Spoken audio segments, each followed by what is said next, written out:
I spent $4,000 on my gaming PC back there, and I regret it. Alright, so PC gaming is a relatively new thing in terms of popularity. It's been a thing since the 1960s when the very first game was made for personal computers called Space War. However, they didn't become popular with gamers until around the mid-2010s for several reasons that actually still factor into why so many people prefer playing on a PC rather than a dedicated gaming system. The first two reasons are what I'd say are the most significant factors of why people love PC gaming: Steam and free online.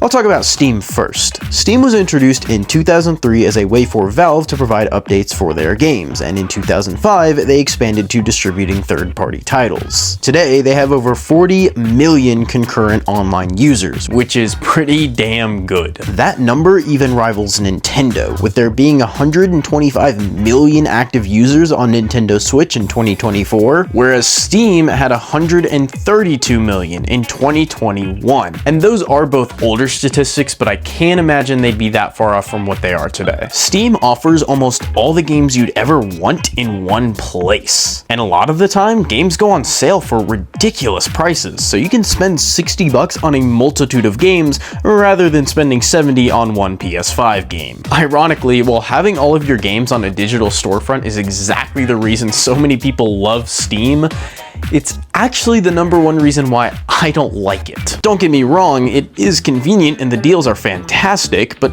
any game that you purchase on Steam is not technically yours. What you're purchasing is a license, not the actual product. Plus, it's not physical. I can't hold the game I purchase. When I buy a game, I want to be able to have the satisfaction of holding it, looking at the cover art in the back of the box, and then opening it to see the inside art, and looking at the disc art and any manual that may come with it. Then when I get home, I can open the case, put the game in, and then display the case on my shelf to add to my collection. That's how I like to do things. I physically own most the things I'm purchasing. I can hold it and play it at any time. I get none of that with Steam, and it's just not satisfying. Plus, I hate playing games with keyboard and mouse. This is how games were meant to be played, not this. The only game I'll willingly play using keyboard and mouse is Minecraft, and while mouse controls might be better, I'll take the time to learn stick controls on my shooter if I have to. Unless the game offers motion controls, and then I'll just use that. But that's just me. Everything I described about myself is extremely niche. Most people don't care about any of that. They want convenience. It's why streaming services took off back then. For like $10 a month, you had hundreds of movies on your TV instead of paying $20 for a single movie that you had to go out and buy first. Not to mention, you had to purchase a DVD or Blu-ray player, which can be expensive. And it's the exact same deal with consoles. You have to buy a $500 system with $70 games and $80 online, which swiftly transitions into the next point about why people love PC gaming so much.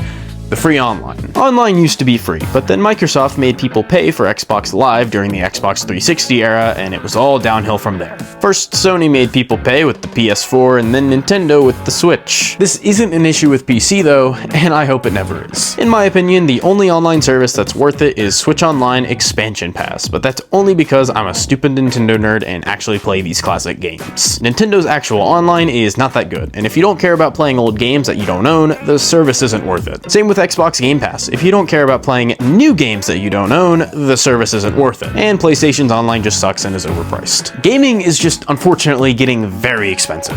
Every mainline system is between $380 all the way up to $730, not counting tax. Games are going upwards of $80, and online is upwards of $160 a year. However, I would still take this than game exclusively on a PC. First of all, the main system I'll be playing on for the next few years is the Nintendo Switch 2. I pre-ordered quite a few titles at launch, including physical and digital games, and I also plan on playing some older titles like Tears of the Kingdom and Pokemon Violet because they run and look so much better on the Switch 2. And while the $450 price tag of the system is steep, I'd say it's a whole lot better than the $4,000 that this thing cost. To put that into perspective, that's 9 times the price of this thing. And like I said, while the online is not that good, it's tolerable, and it also does work really well if you get an Ethernet cable. And the classic games on the service are also great. Although I'm not a hypocrite, I would still rather pay for these games individually rather than having to pay a yearly subscription fee for games that I don't even own. They actually took off a game from the service called Super Formation Soccer. Yeah, this sets a bad precedent for the future, but I don't think anyone was crying to sleep that night about Super Formation Soccer. And while while I could 100% eat my words in the future with what I'm about to say,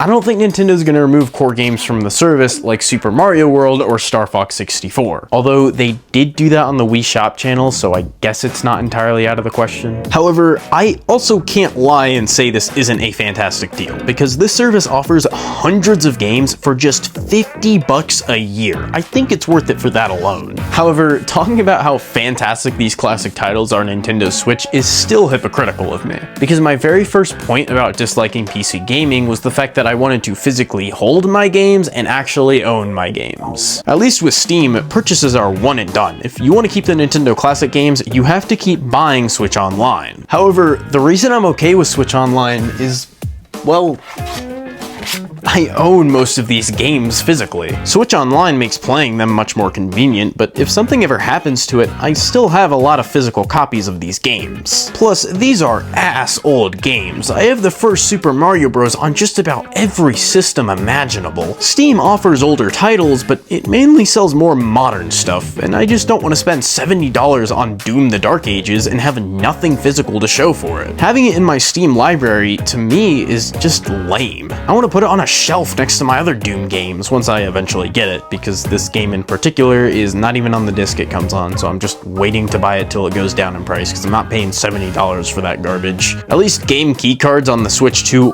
warn the consumer on both the box and the cartridge. There is almost nothing on this box that tells anyone that this disc is useless. My last point about all of this is that PC gaming is just more complicated. I know for PC people, the knowledge of how to optimize everything and make sure everything is set up correctly comes naturally because you spent the time to study up on it and learn the ins and outs. And while I did build this myself, it cost a lot of money to do so. I had to watch multiple tutorials, and I still don't really know what I'm doing if things stop working. I opened this thing up to clean it a few months ago, and when I went to turn it back on, it stopped working, and when I took it to Micro Center, they found out that my DDR5 had corrupted my SSD and I lost all of my data. It also cost $400 to fix it, and I haven't opened it up since. Could you tell?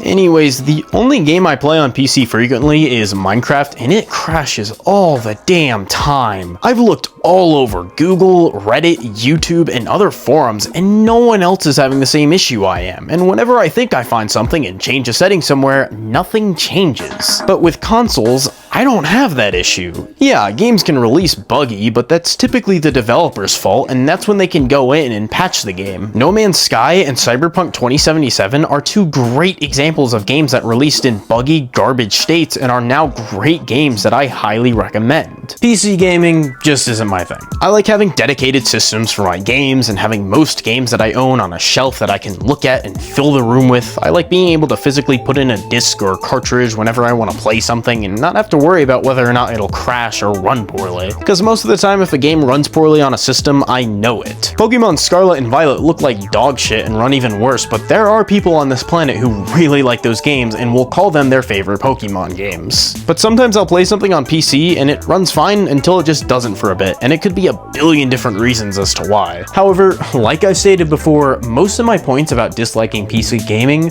are because I'm a collector. I like to have physical things. But again, that's just me, and most people aren't like that. PC gaming, just like streaming before every company thought they could make their own streaming service and then rack up the prices, is great for the average consumer. You pay one pretty large price for a good PC that not only plays games, but can do almost anything else that you need it to, and that's it. You have all your games on one or a few digital storefronts that most likely aren't going away anytime soon that run fairly well depending on your build without having to pay for online, and the selection of games is almost unlimited. The only real stuff you're missing out on is Nintendo games, and even then, if you really want to play Nintendo games on PC, you can always become a pirate and sail the seas with dolphins by your side eating citra fruit.